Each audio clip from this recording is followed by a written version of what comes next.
By now, you've seen or heard of Fit for TV, which is the Biggest Loser documentary. And despite all the show's flaws, it had one thing that it did very, very well. October 19th, 2004, the first episode of The Biggest Loser drops. October 20th, 2004, millions of Americans realized that they had hope for the first time in forever, that they would be able to achieve their goals by going to the gym, by exercising, and by eating right. However, one, they were being lied to by what was actually happening. They thought they wanted trainers like they saw in the show. They didn't. They don't need them. And that part right there, every attempt that I've made at making this video, I keep coming back to because I want to talk about the show. I want to talk about how atrocious it was. I want to talk about the risk to the participants, and maybe I will in the future. But right now, people ran out the next day, October 20th. They went out and they wanted to get gym memberships, and they wanted a trainer that was going to treat them like that. They joined Biggest Loser boot camps, and they joined all these things where they basically gave the trainer, the coach, the whatever, permission to be verbally and emotionally abusive. They gave the trainer or the coach the permission to starve them and make them work out for 3 or 4 hours a day.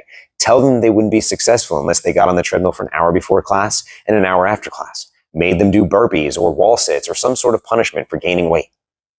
The ripple of that is going to last forever because there are probably hundreds of thousands of people that hired a trainer that just left such a negative mark on them that they will never attempt to lose weight again. And that's sad, because as bad as the show was to the participants, the average person that saw that and thought that's what they needed to be successful is probably going to be dealing with the psychological effects of whatever trainer they worked with or whatever boot camp they joined for years on. In my past videos, I've said, if you're working with a trainer who says, well, a slice of cheesecake is an hour on the treadmill, fire that trainer. That's why. We all saw what was happening. Any trainer that was worth anything watched The Biggest Loser or heard about The Biggest Loser and knew that it was verbally abusive. It was starving their participants. It was not going the way that they projected.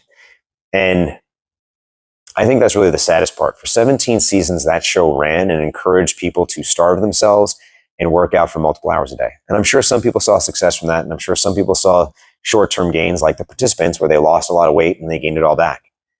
But I honestly think that show did more damage to the American psyche and the average client than pretty much anything else will, by allowing people to think that they need a trainer who's going to treat them like shit to get them results.